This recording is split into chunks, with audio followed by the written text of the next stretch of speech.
If I'm being honest, and as corny as it might sound, every now and then I find myself missing that time where every small interaction with a girl would make me feel something. Like there's something very pure and genuine about that feeling. And maybe a girl like that just hasn't come my way, but man, that feeling. When you genuinely like someone, when you genuinely care for them, when you actually got feelings for them. It's like, yeah, of course you'd smash given the opportunity, but it's not at the forefront of your mind like it is with every other girl. Those feelings aren't purely based on lust, and you're more than happy to take things slow because every single interaction makes you feel something. It's an underrated feeling, man, when you genuinely care about them and you actually enjoy talking to them, where you're not just going through the convo while thinking about missionary, where you actually feel kind of excited to see them on the weekend. And again, even though it's kind of corny, right? It's the feeling that you crave when everything else feels empty, believe it or not. And guys that haven't experienced that or found that feeling think that all they want is some physical intimacy and a submissive feminine partner. And trust me, I'm with you on that, right? Like that's obviously something that we all want, but that's not all there is. Like there's way more to love and relationships if you want something that's actually going to last. And for a lot of women nowadays, right, they just kind of lie to themselves and say, oh, I don't need a man to make me happy until they're like 40 or 50, just sitting at home with an LV bag and some cats feeling depressed. And they're coping, right? Every single woman has that fantasy where their dream man proposes to them over a sunset.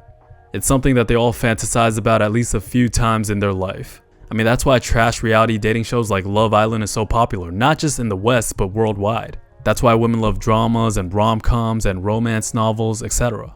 Because those are different forms of media that play on a woman's fantasy on, how they see love. And also, you add the advent of social media on top of that, every other woman expects their love life to be like a movie.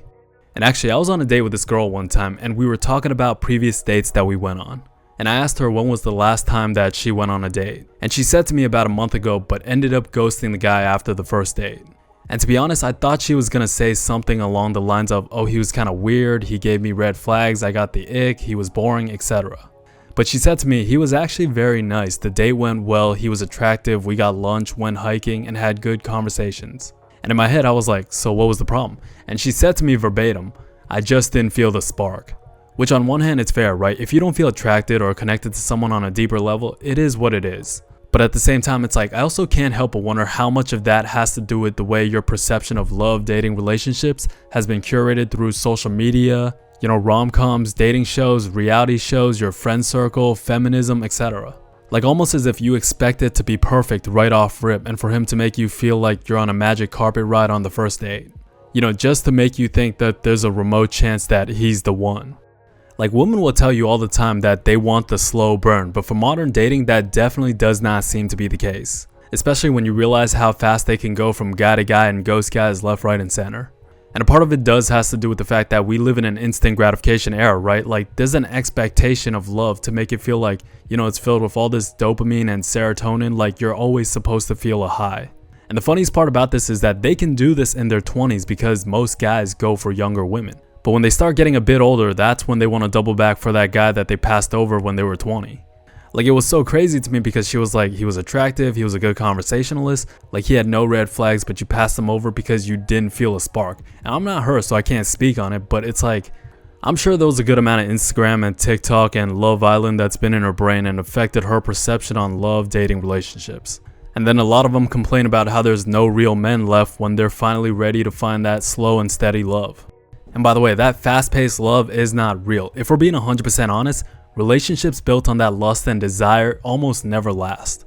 It's not even necessarily the case where if you do X by the first, second, third date, then it's definitely over. But if all you do, for example, is hook up every time you see each other, and as soon as that's done, you're like, well, I guess I'll see you next time.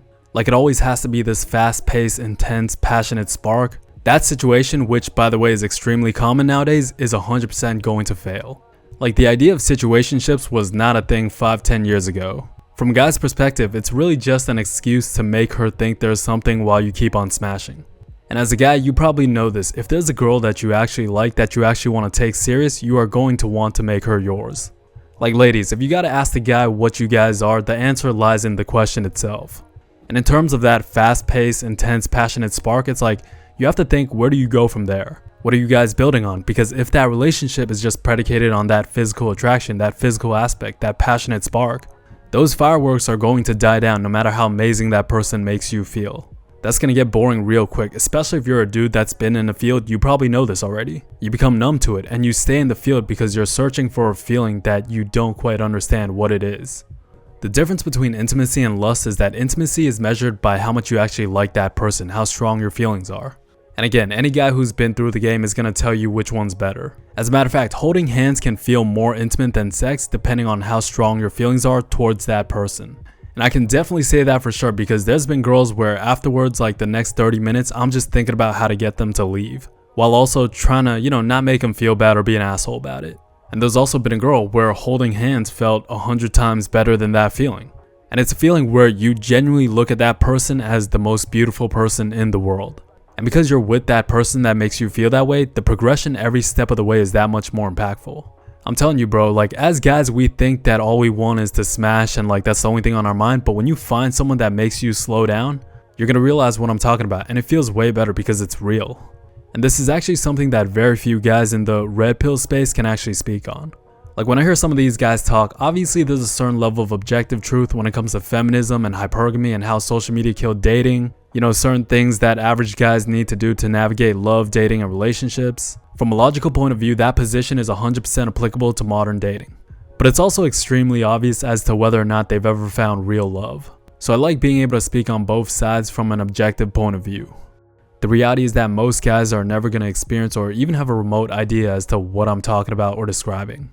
Like as fun as it is to talk to your boys about, risen girls and having game and, getting her to come back to your place and smashing and all that, right? The reality is that if you actually want something that's real, that's going to last, that fast-paced love is not the way to go. And there's a million different reasons as to why our culture has moved towards fast-paced love, right? Whether it's social media, instant gratification, feminism, culture war, so on and so forth. Like a lot of people have become terrified of putting their feelings out there for guys and girls. With women, it's the hyper-inflated, self-loving thing where they have the mentality where they don't need a guy to make them happy. It's a major reason as to why relationships are becoming more transactional. Why a lot of women are closed off emotionally and unable to be vulnerable. They're a lot more closed off, a lot less feminine, more masculine. And for most guys, they see this and think that now there's too much risk on our end. Because we're supposed to chase regardless, right? Flowers, good morning texts, gentlemen, chivalry, planning dates, etc. To live up to a certain standard and do XYZ, right? To meet certain standards and, certain quotas that women have. Guys naturally take on a lot of risk by being in this position, in this dynamic towards, these types of women. Like, bro, putting your feelings out there is now harder than ever. I mean, first of all, you put yourself in an extremely vulnerable position to be shot down. Like, you're essentially giving the other person power over you in doing so. And also, the reality is that women have more options than ever with the advent of technology and social media, right? That's why they can move on so fast. That's why they can ghost guys at the drop of a dime. Like you can say or do one thing that gives her the ick and she's out. That's why they're way more closed off. That's why their standards and egos are higher than ever. When you have so many options, naturally dating becomes a lot more fast paced. All the guy has to do is say one thing you don't like and you're on to the next. Like the majority of women, even average women, have been approached by a lot of guys. Never been rejected, at least ghosted or rejected a handful of guys. Like if you've spoken to enough women, you'll realize how much of them share the exact same experiences, even average women. While most guys never even been complimented by women, let alone approached. And almost every single one of us knows what it's like to be rejected, shot down, heartbroken, etc. Most guys share similar experiences in that regard.